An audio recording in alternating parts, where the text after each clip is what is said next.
Silakan yang muslim-muslim. Kalau mau ngajukan permintaan naik, silakan. Ya, kita kasih naik ada Brida Helen. Oke, Brida Helen. Coba Brida. Ya, Brida Helen.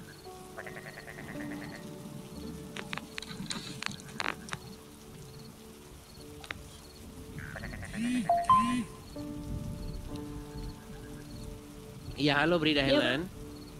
Halo. Ya, silakan nyalakan kamera. Oke. Malaysia ke? Malaysia. Saya Indonesia, Bang. Lagi di Malaysia. Oh, Indonesia lagi di Malaysia. Bagaimana Brida Helen? Apakah Anda ini seorang muslim atau bagaimana? Saya muslim, Bang. Muslim. Sampai sekarang masih muslim? Sampai sekarang sudah 2 kali ke gereja. 2 kali ke gereja. Saudara-saudara. Ya, gimana? Tolong bisakah Anda berbagi mengenai kisah hidup Anda? Tapi di sini nggak boleh ngaku-ngaku loh. Anda aku jadi mau ngomong, Bang, ya, tapi sebetulnya aku takut. Aku mau ngomong tapi aku udah gemeteran. Yang penting bahasanya jangan terlalu tahu kan, orang Islam kan tukang marah-marah. Iya. Gini, di sini nggak boleh ngaku-ngaku loh ya, Kak Brida. Di sini tidak boleh ngaku-ngaku. Coba, Anda menjadi Islam sudah berapa lama? Dari lahir kah? Dari lahir. Dari saya lahir puasa. Islam. Oke. Dari lahir. Coba kalau memang Anda Islam dulu, berarti Anda ingatlah doa-doa ketika sholat, bacaan-bacaan sholat. Coba. Mau bacaan doa. Terserah yang mana aja, yang Anda ingat aja. Bismillahirrahmanirrahim.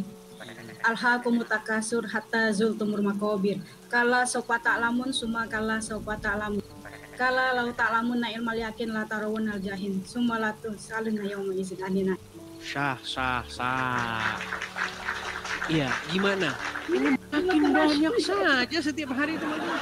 Setiap hari sekarang sudah mulai bersuara orang-orang yang meninggalkan agamanya Muhammad.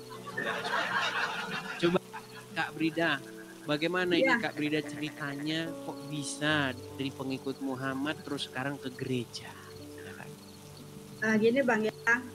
Tapi bahasanya yang bagus ya, nanti marah nanti. Sebenarnya ini bukan karena aku ikut dengar Abang. Ini dengar Abang ini baru berapa minggu ini loh. Sebelumnya aku sebenarnya dari kecil dari masa-masa SD gitu, SMP, SMA itu berproses. Saya itu diawali dengan hal seperti misalnya kita ada acara pesantren kilat misal di sekolah dulu ya. Nah, suka mengundang penceramah dari luar, dari mana-mana lah. Setiap ceramah selalu menjelekkan agama yang selalu fokusnya ke Kristen. Nggak pernah agama lain ya, Hindu, Buddha, nggak pernah Kristen.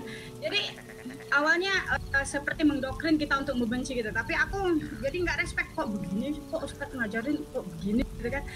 Tapi yang namanya orang Ustadz lagi kan, kita pun harus percaya ya, sudah terima. Tapi hati menolak, tapi ya dengar aja lah, masuk gitu. Terus guru agama saya dulu pernah, mudah-mudahan gak ada di sini ya, waktu SD, dia mengajarkan tentang riba. Tapi ternyata di luar aku tahu dapat info dari orang tua saya, ternyata guru agama itu tukang pinjam duit riba, tukang minjemin orang duit riba, sebagai orang yang ya bandarnya lah, minjemin gitu ya. Nah itu, jadi nggak respect juga. Teorinya lumayan waktu ngajar, pas kok begitu sih, udah oke lah lewat. Mungkin ya namanya manusia, mungkin pasti ngajarin yang baik, tapi prakteknya mereka belum tentu mampu. Kemudian ada lingkungan saya lah ya, di ini waktu saya pernah di Indonesia pernah ngajar jadi guru honor. Di situ saya itu mungkin dari 10 guru yang lainnya tuh pakai jilbab syar'i panjang-panjang semuanya. Sedangkan aku Islam, tapi aku sendiri yang nggak pakai jilbab, nggak pakai apa, seolah-olah ngajar tapi gaya-gaya sekretaris gitu. Jadi nggak pendek juga sih, di bawah dengkul juga. Tapi dicemooh sama guru lain. Kalau nggak pakai baju yang rapi sedikit katanya. Emang aku nggak pakai baju kata aku. Ada rasa dulu zaman waktu jadi guru, bukan sekarang, aku dulu pernah juga jadi guru waktu aku kuliah. Dan nggak ada guru-guru zaman dulu sibuk pakai jilbab semuanya, dan masih diterima aku nggak pakai jilbab. Kok di sini pada jadi tiba-tiba jadi muslimah semua gitu kan? Jadi aku ngerasa terganggu karena aku waktu itu merasa berbeda sendiri, seolah aku sebagai guru yang mengajarkan contohkan tidak baik kepada anak murid. Oke, aku berjilbab, jilbab syari juga panjang, dan aku kerepotan kan jilbab ikut-ikutan orang kayak gitu. Hati aku sebenarnya ya,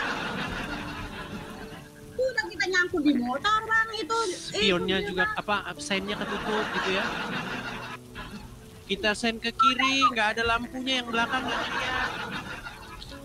Di modalnya besar, setiap aku mau pakai jilbab mesti ikut-ikutan orang panjang-panjang kayak gitu, sudah pakai dalemannya dan jilbabnya, bukan harganya murah, mahal semua. Kok jadi ribet kali, kok jadi mahal aku gitu kan. Dan juga aku tengok guru-guru itu yang berjilbab, walaupun jilbab banyak, yang namanya ngerumpi di kantor itu, bapak-bapak aku jadi, aku kayaknya bukan muslim yang alim-alim amat, tapi nggak gini menurut aku ya gitu. Jadi aku pikir ini yang bagaimana sih muslim yang sebenarnya ini. Ada lagi membenci anjing kayak teman aku, sok-sokan membenci anjing sampai anjing dilempari, aku yang teriak-teriak gitu kan, jangan sampai berantem sama dia. Jadi seolah-olah lempar anjing dia masuk surga.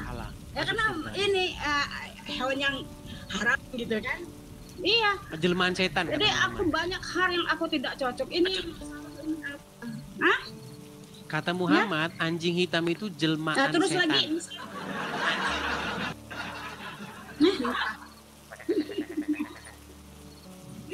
sampai keadaan ada kejadian yang salah.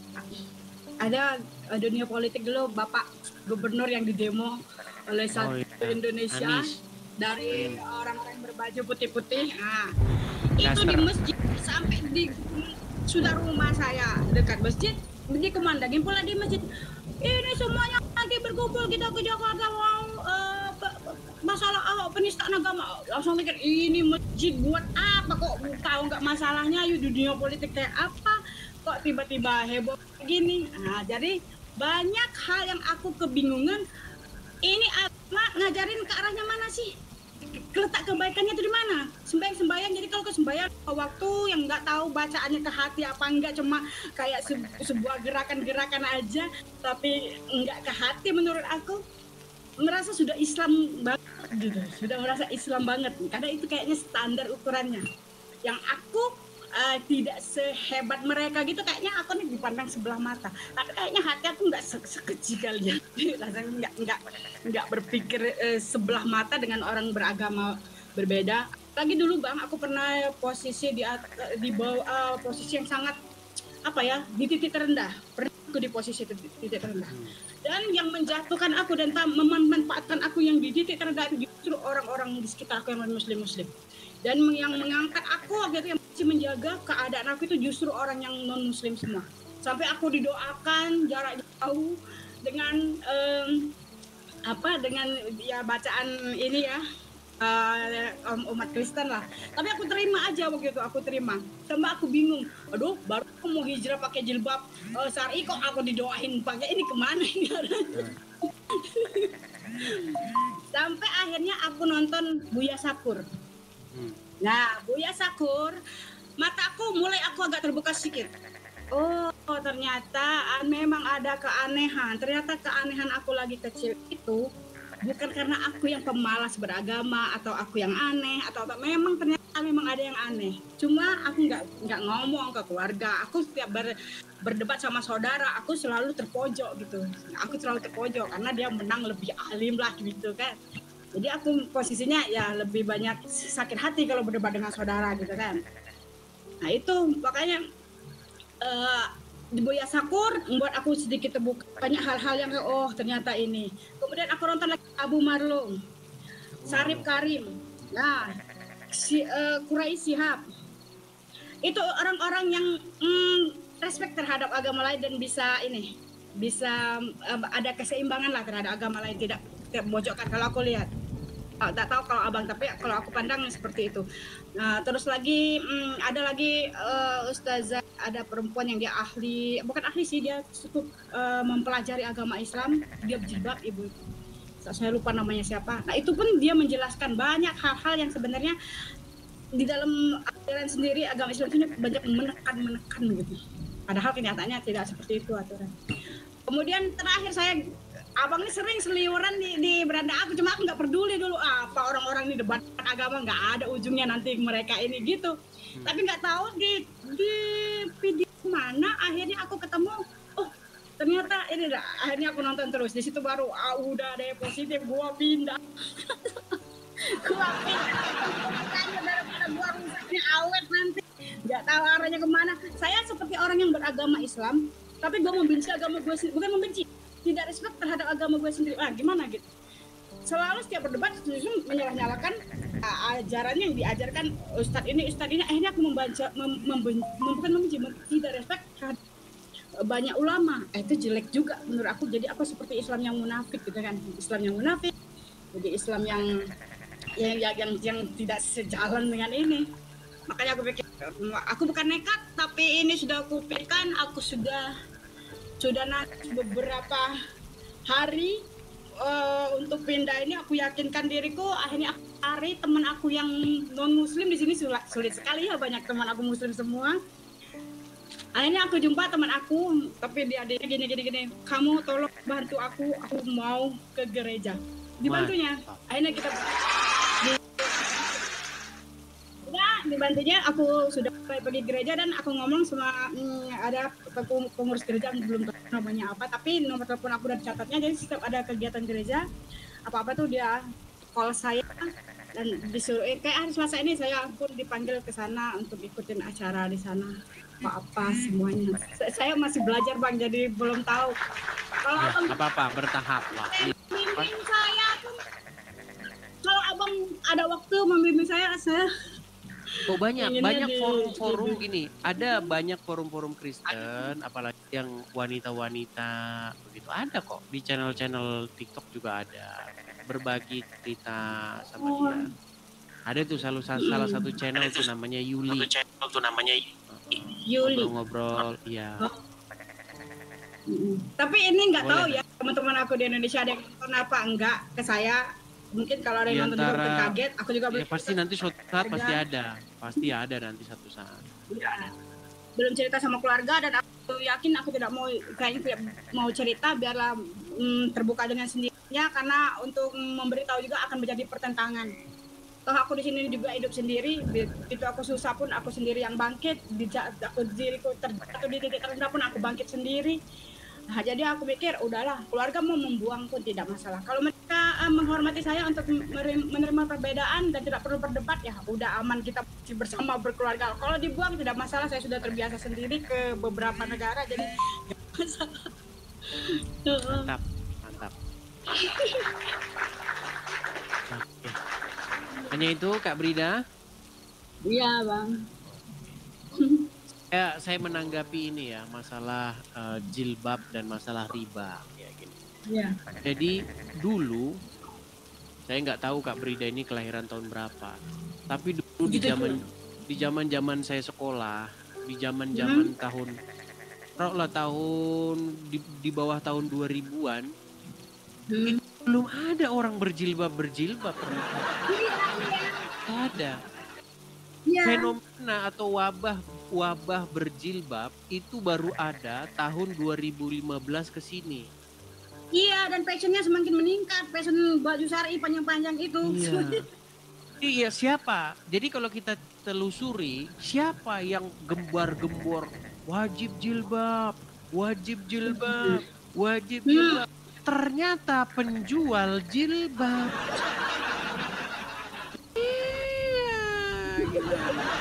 Coba tuh bayangin, sepeda motor didesain untuk dinaiki dengan kelihatan lampu sennya, betul nggak? Nah, tapi kalau orang Islam, apalagi jilbab syar'i yang panjang berjuntai-juntai, Sampai ketutup spionnya, makin ketutup spionnya, makin syaki, makin masuk surga. Iya, karena makin cepat ketabrak. Gimana? Lu gimana? Jadi maksud saya begini teman-teman. Kalian pasti pernah lihat ibu-ibu yang pakai jilbab ya sampai panjang-panjang banget begitu sampai diseret-seret buat up juga buat nyapu lantai. Coba teman-teman mikir, gini loh, keimanan seseorang itu tidak dipengaruhi dengan yang namanya pakaian. Gitu loh. Apakah makin panjang jilbabmu makin besar iman? Yang ada makin besar jilbabmu, makin panjang jilbabmu, makin terbuka kesempatan kau maling di Alfamart. Nah, berapa banyak sus ibu-ibu, bagaimana mereka nilep tuh, masuk semua ke dalam perutnya itu, makin besar jilbabnya, masuk susu, masuk energen, masuk semua ke perutnya. Itu, apakah itu? Coba, apa yang dikatakan oleh Yesus di dalam Injil? Coba, janganlah kamu seperti ahli-ahli Taurat dan orang-orang Farisi. Jangan seperti alim ulama itu. Mereka senang berdiri di pinggir-pinggir jalan dengan jubahnya yang berjumbai panjang-panjang. Ya, dengan apa namanya ini? Yang bulat gede itu, yang sebesar pohon kelapa, buah kelapa itu. Kenapa sih seperti itu? Iya. Yang diajarkan Yesus memang bertolak belakang sama sekali. Makanya Tuhan itu tidak melihat baju. Tuhan itu melihat hati kita. Jadi ya saya masuk pertama kali di lingkungan gereja juga. Memang lain ya rasanya ya. Saya rasakan. Artinya begini, yang penting itu sopan saja. Ya berpakaian sopan, nggak perlu pakai Anda harus berjunta apa sampai buat ngelap gitu, masuk surga gitu. Kalau bukan seperti itu. Lagian sikap yang agak mengintervensi terus kayak memojokkan itu kan membuat apa ya, kita tuh juga tidak suka digituin. Jadi masa lu cari kekurangan gue seolah gue bukan muslim yang baik, kau juga bisa saya protes, tapi apa nggak ada itu. Ya, tapi gini ya Kak Brida, sebenarnya sejarah jilbab itu sebenarnya dulu itu seragam, mohon maaf tuh seragam BAB. Iya. Jadi suatu ketika di dalam riwayat, jadi Umar bin Khattab itu melihat istri-istri Muhammad itu pergi dari tempat BAB. Lalu Umar bin Khattab itu memberikan saran, wahai Rasulullah, bagaimana kalau istri-istrimu itu dikasih hijab? Akhirnya turunlah ayat jilbab. Jadi ayat jilbab itu adalah ide atau apa namanya, kemauan daripada Umar bin Khattab. Belum pernah dengar hadis itu. Situ. Nggak tertarik juga, mau cari-cari juga, saya pusing dengan keadaan real yang di depan mata aja udah bertentangan. Jadi untuk apa aku mau cari-cari? Yang udah didengar aja banyak aku nggak terima. Ya.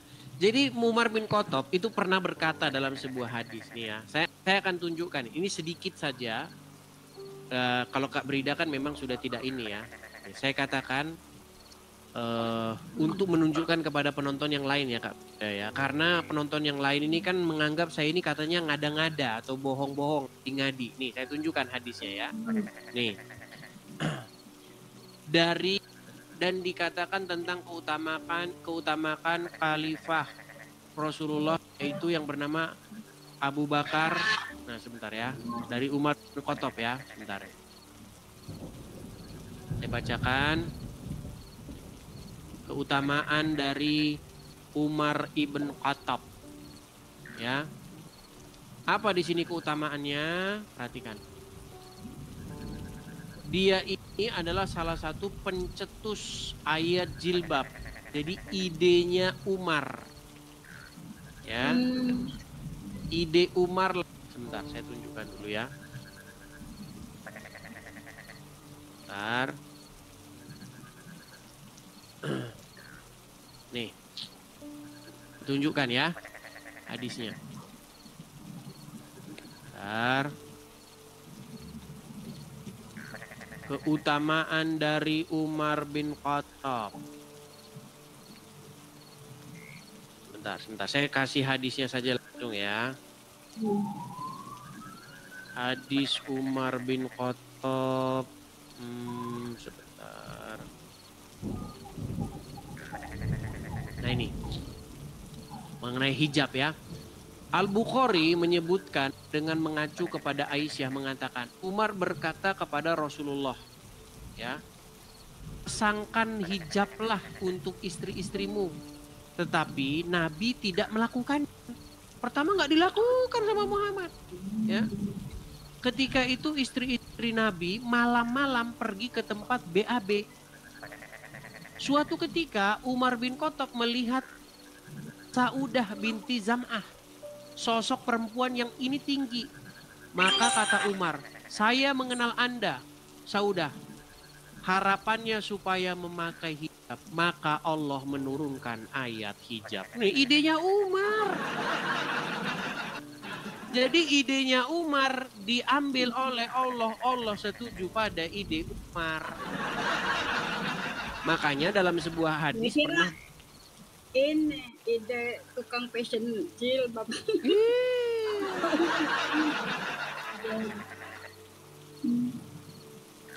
Seperti itu. Terus mengenai riba ya. Kadang-kadang orang Islam ini kalau ngomong riba otaknya nggak pernah dipakai. Gini. Riba itu apa sih? Definisi riba itu artinya kelebihan. Contoh nih contoh. Kita beli HP harga 1.000. Kita jual 1.200. Nah, yang 200 itu disebut riba. Riba itu artinya kelebihan. Nah, di dalam Bible itu berbicara mengenai riba. Riba itu tidak boleh diambil dari orang miskin. Ya, jangan kamu mengambil riba dari orang miskin. Bukan tidak boleh mengambil riba. Setiap perdagangan itu harus ada riba. Kalau nggak ada riba ya nggak jalan. Terima kasih aja. Masa memang ucapin terima kasih nggak bisa. Contoh, kamu mau tempat kerja, oke? Kamu diterima jadi terus kamu naik Gojek. Kalau kamu naik Gojek, kamu bayar sekian-sekian. Sementara jelas-jelas kamu perlu motor untuk kamu gerak ke sana ke sini karena pasti tujuan bergerakmu itu nggak cuma tempat kerja, pasti suatu saat kamu pergi ke warung, suatu saat kamu pergi ke sini, pasti kamu perlu yang namanya sepeda motor. Maka ada yang namanya kredit untuk cicilan sepeda motor. Masa nggak ada bunganya? Ya harus ada. Ya. Dari mana jalan ceritanya nggak ada? Harus ada. Makanya sekarang muncullah bank-bank syariah. Ayo ke sini, tidak ada riba. Ngomongnya doang nggak ada riba, ternyata ya sama aja. Tetap aja ada, Piang. Kalau nggak ada untungnya, bank tutup, bangkrut. Gimana? Makanya kadang-kadang Islam itu mencomot sesuatu, tetapi dia mencomotnya tidak lengkap. Akhirnya apa? Akhirnya kacau balau ajaran agama Islam. Saya kasih contoh. Itu masalah riba ya. Bible itu berbicara bahwa jangan kamu mengambil riba dari orang miskin. Jadi kalau orang udah susah, udah punya apa-apa, kamu pinjemin duit, kamu mintain lagi bunga. Itu orang seperti itu yang dikutuk di dalam Bible. Makanya terkutuk orang yang mengambil riba dari orang miskin. Bukan kita nggak boleh ngambil riba, boleh, tetapi kita jangan ngambil dari orang miskin. Nah, orang Islam mengambil ayat itu, jangan mengambil riba titik, akhirnya jadi bencana. Ya, karena sudah haram kalau ngambil riba, tapi malah banyak mengajukan SK mereka ke bank. Nih, akhirnya muncul bank yang dalam tanda kutip ini anti riba. Nggak ada bank yang nggak ngambil untung, peang. Bank itu kalau nggak ngambil untung 5 hari lagi dia tutup. Mana Anda itu? Jadi begini, salah satu juga contoh mengenai haram dan halal makan. Sebenarnya nggak ada konsep haram dan halal dalam Bible, tapi mengenai tahor dan tame, ya, yang bersih dan yang kotor. Nah, agama Islam karena dia lihat orang Yahudi nggak makan babi, muncul ayat jangan makan babi. Lupa dia, kecoa juga nggak boleh. Akhirnya umat Islam harus membuat kitab sampingan. Apa itu kitab sampingan? Kitab hadis. Karena gini, karena Muhammad kan ngeliatin orang Yahudi. Diliatinlah orang Yahudi. Orang Yahudi nggak makan babi nih. Wah, berarti muncullah ayat. Jangan kamu makan babi. Nah, dia nggak lihat ternyata bunyinya itu bukan makan babi. Jangan kamu makan binatang yang satu, tidak bermamah biak dan juga tidak berkuku belah. Jadi bukan cuma babi di situ. Ternyata onta juga masuk. Gitu loh. Ternyata Muhammad makan onta. Makanya saya bilang akibat nyolong, tapi nyolongnya cuman separuh. Jadi kayak gitu. Akhirnya tikus boleh nggak dimakan? Bingung. Kecoa boleh nggak dimakan? Bingung. Akhirnya dibuatlah kitab sampingan. Kitab di luar Al-Quran. Oh, hewan yang bertaring nggak boleh dimakan. Kenapa? Allah lupa itu nulis di Quran bahwa hewan yang bertaring nggak boleh dimakan. Saya menghabiskan waktu saya mempelajari mendalami agama Islam ini 13 tahun. Jadi saya tahu persis agama Islam itu kayak apa. Dari mana munculnya begitu. Dan satu lagi ini Bang, seperti haji itu ya. Aduh. Ini mungkin takut jadi ini ya. Pro kontra kalau saya ngomong ini. Kan kalau di masjid itu dipisahkan antara laki-laki dan perempuan.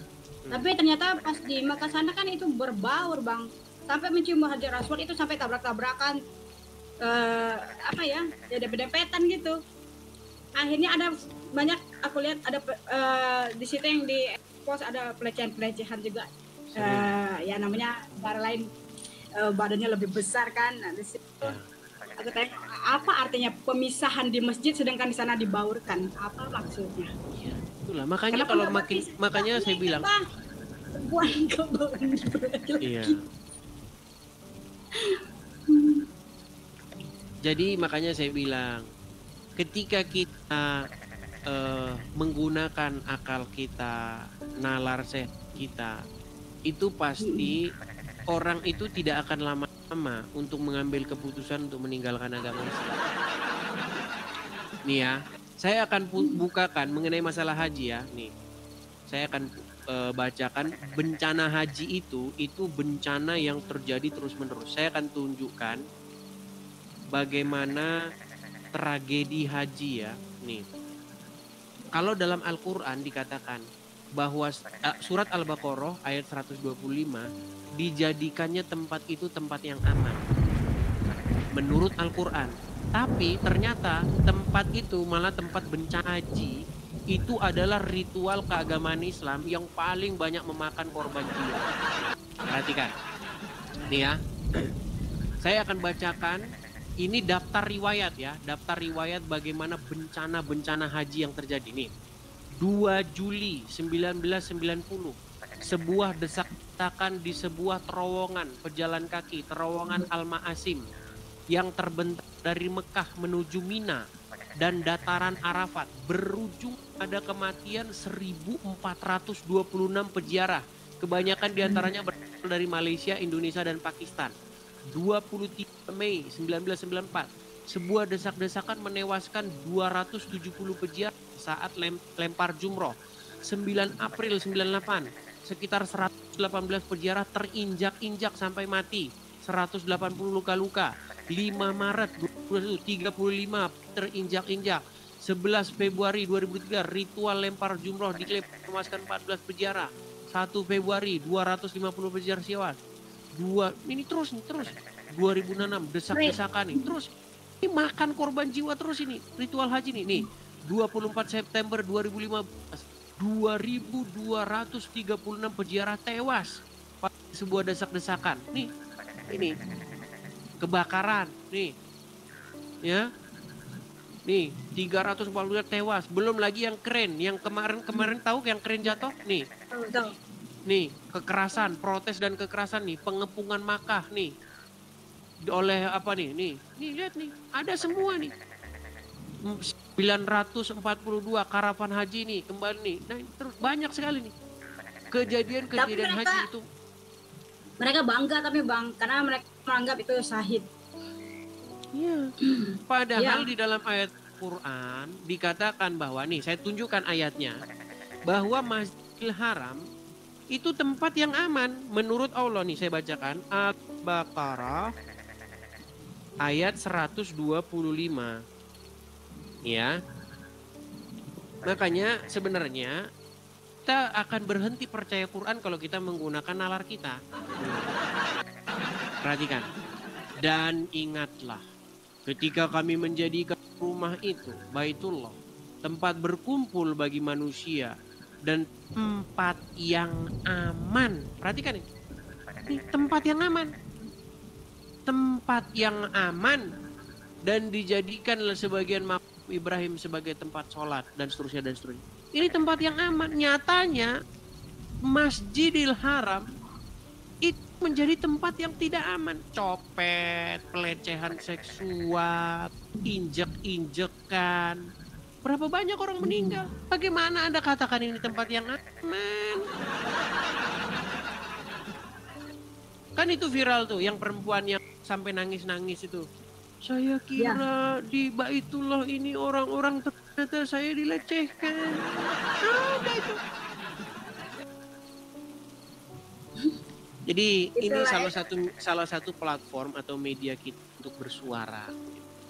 Boleh nanti kapan-kapan kalau ada muslimah-muslimah yang lain atau yang laki-laki juga muslim-muslim yang lain, boleh datang kemari cerita bagaimana perjalanan hidup Anda meninggalkan agama Islam. Jangan sama takut. Juga tapi saya di umur sekarang saya masuk ke lagi. Gimana? Baru saya memantapkan diri ya di usia 48 baru saya 47 masuk 48 baru memutuskan untuk aku ambil keputusan. Karena di dalam tapi agama Islam ini juga pintar Bang. Dia apabila kita mati dalam keadaan berpindah agama itu pun hal yang tidak baik. Itu nakut-nakutin.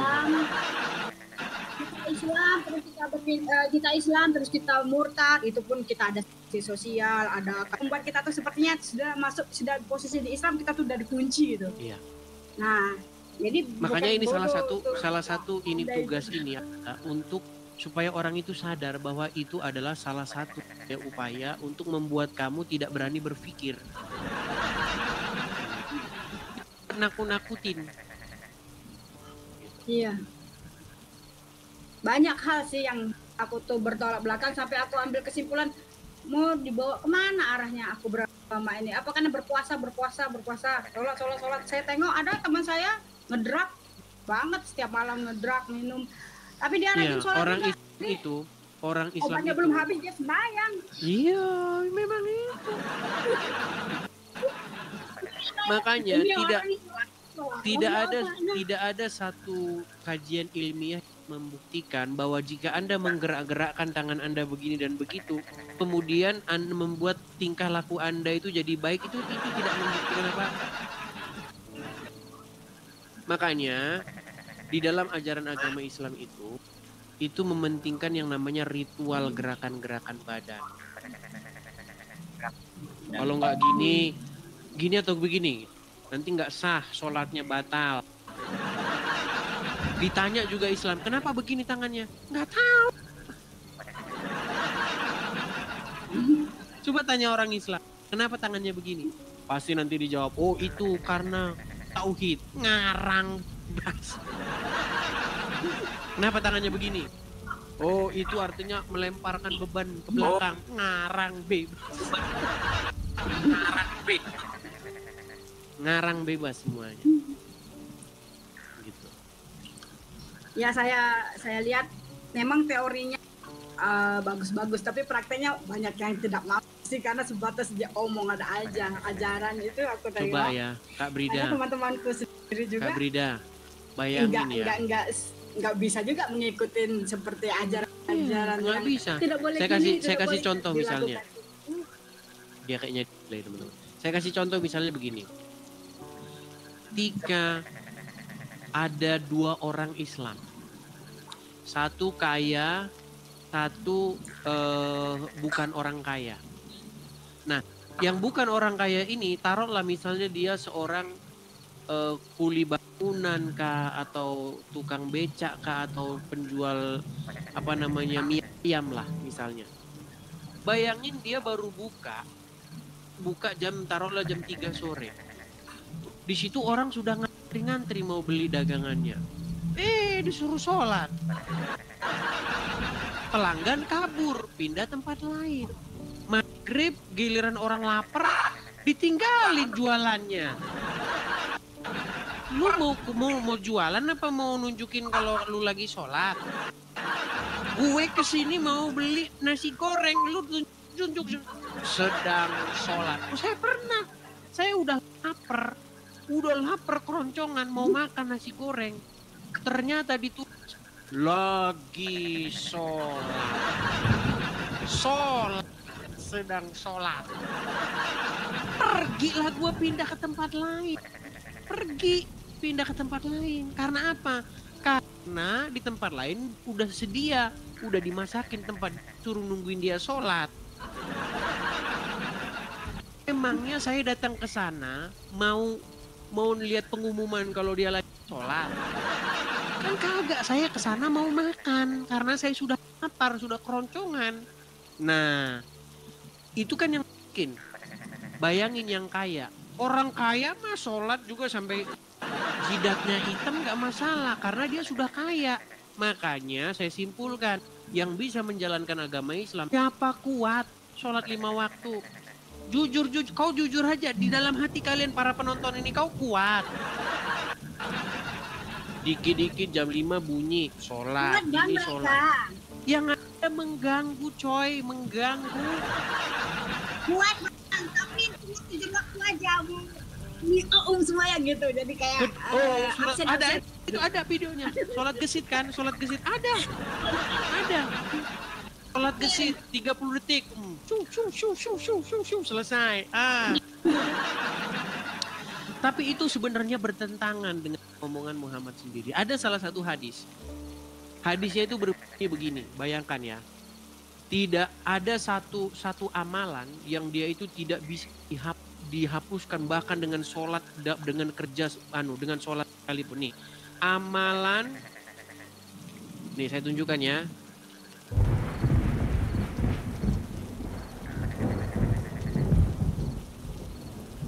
Nih saya tunjukkan ya bahwa memang Islam ini kalau makin dipelajari makin pening.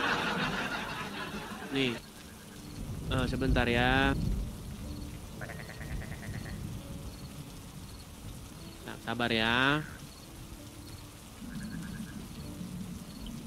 Saya tunjukkan bagaimana ada amalan yang dia itu hanya bisa dihapus oleh kerja keras. Makanya malah makin pusing sekali ya. Nih perhatikan. Saya kasih tunjuk ini. Sholat tidak bisa mengalahkannya. Perhatikan. Dia lebih hebat daripada sholat. Saya tunjukkan.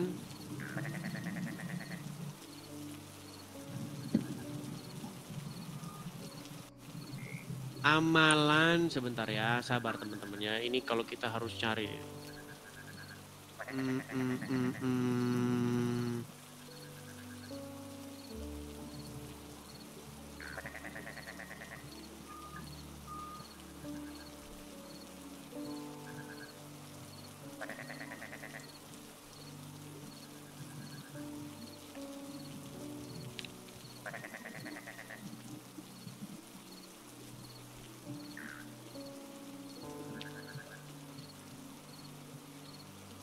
sabar ya.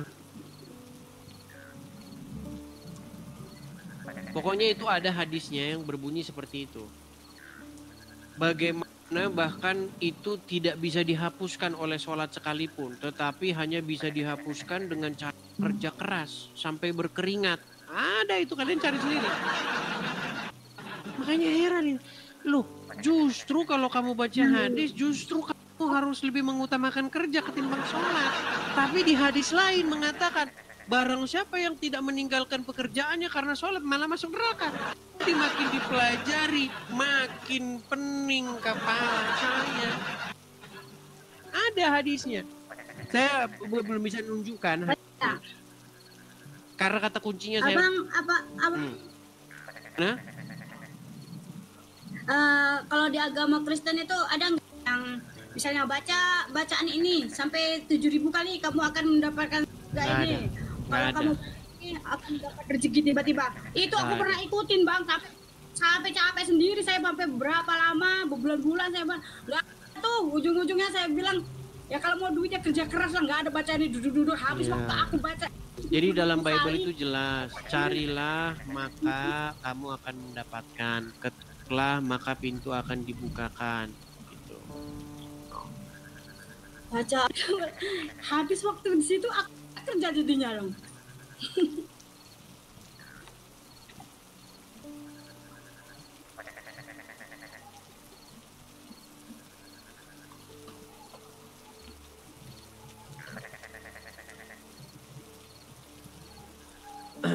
Yang jelas hadis itu ada ya, hadis itu ada.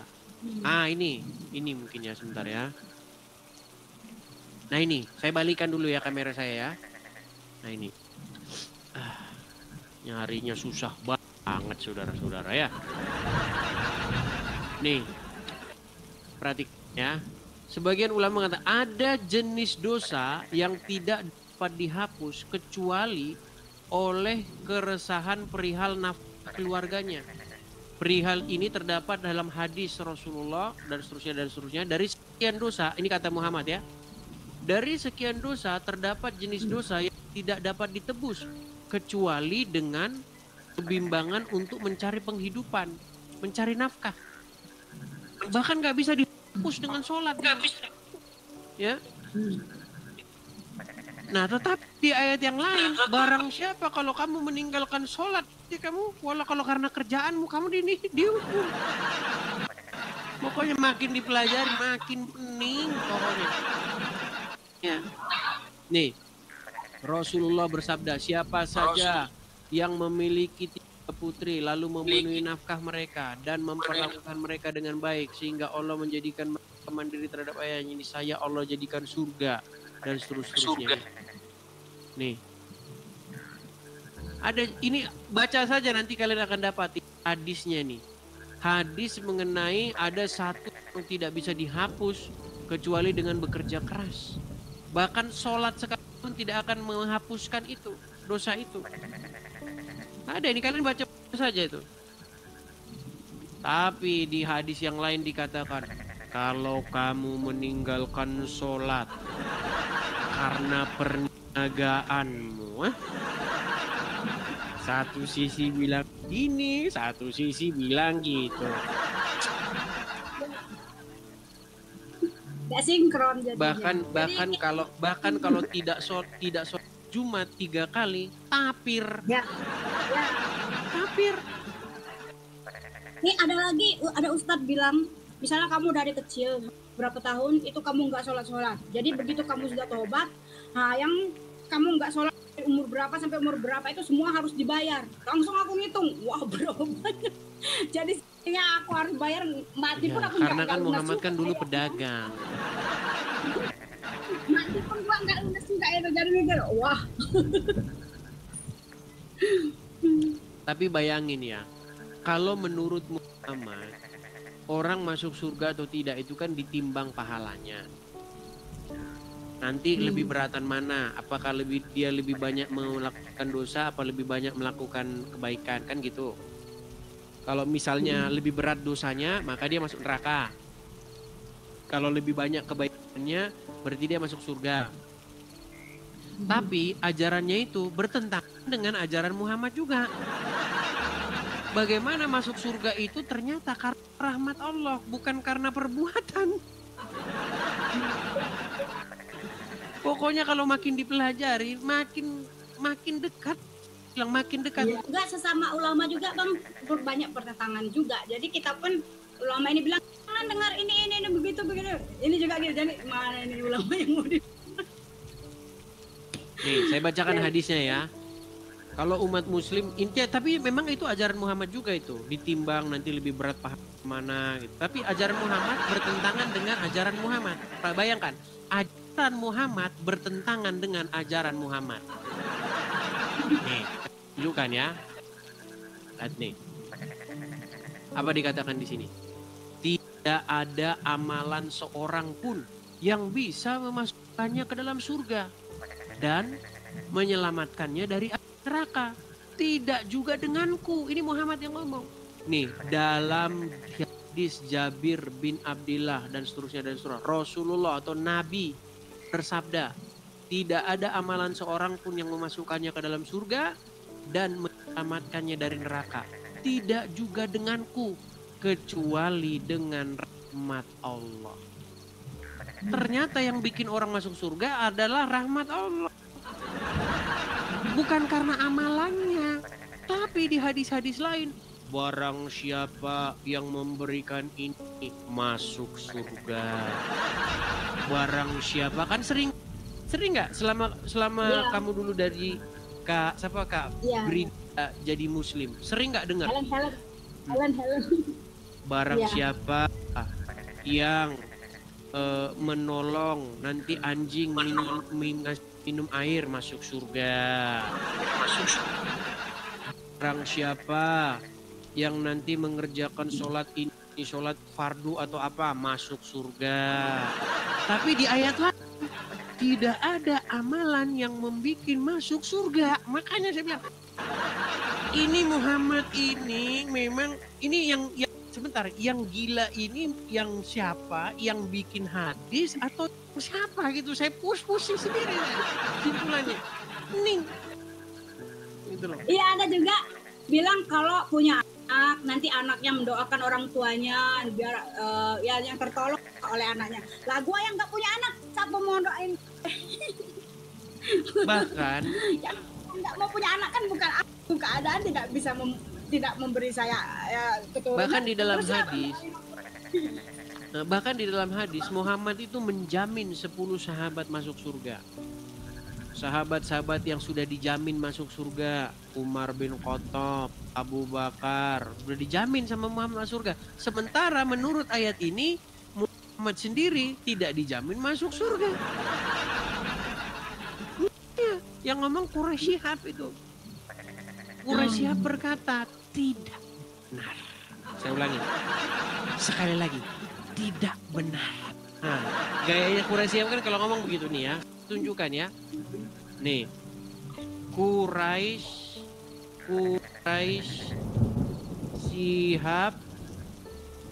Wow, makasih Pak Agus Ibrahim, makasih. Quraisy Shihab nih ya.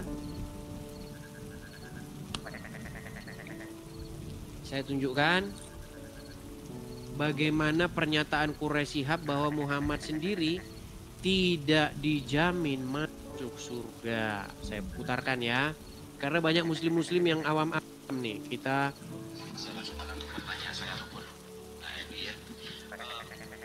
tentang kemuliaan di Allah Pak Quraisy.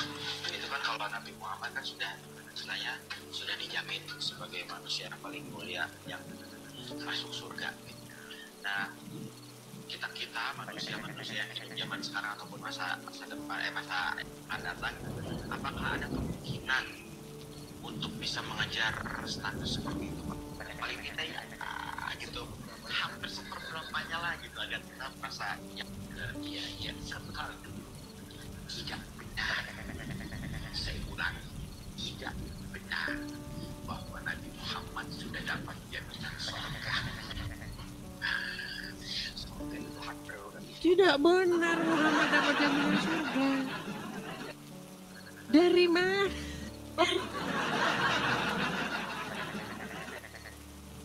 Karena Muhammad sendiri mengatakan dalam hadis tidak ada amalan yang memasukkan seseorang ke dalam surga.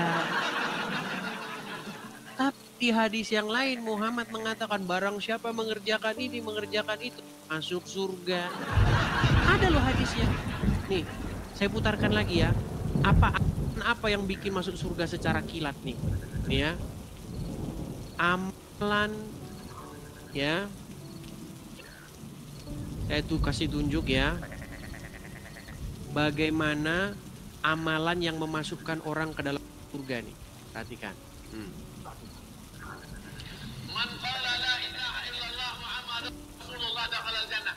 Siapa yang mengucapkan la ilaha illallah Muhammadur Rasulullah dakhala al-jannah. Sumpah umat Muhammad sallallahu alaihi wasallam. Dia mengatakan, datang sahabat bertanya, wa in zana wa in sarq. Bagaimana kalau dia berzina? Bagaimana kalau dia mencuri? Kata Nabi, wa in zana wa in sarq. Dia berzina, dia mencuri, tetap. Coba, di satu sisi Muhammad berkata, tidak ada amalan yang membuat orang masuk surga. Tapi besok pagi Muhammad ngomong, barang siapa mengucapkan syahadat masuk surga walaupun berzina, walaupun mencuri. Kayak saya bilang, kamu kalau jadi murid Muhammad, pasti kamu besok nggak masuk sekolah lagi. Duit, gimana? Satu ngomong begini, satu ngomong begitu. Gimana apa yang mau dipercaya dari Muhammad?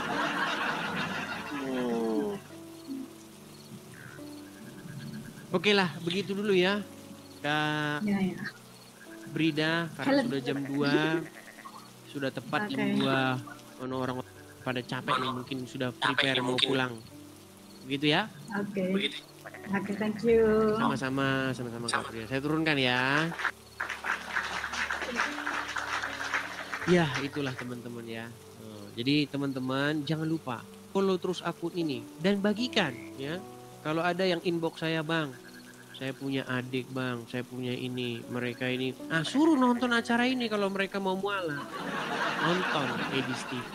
Bila perlu nobar. Nah, kalau orang Islam ngomong, gara-gara Edis TV banyak mualaf.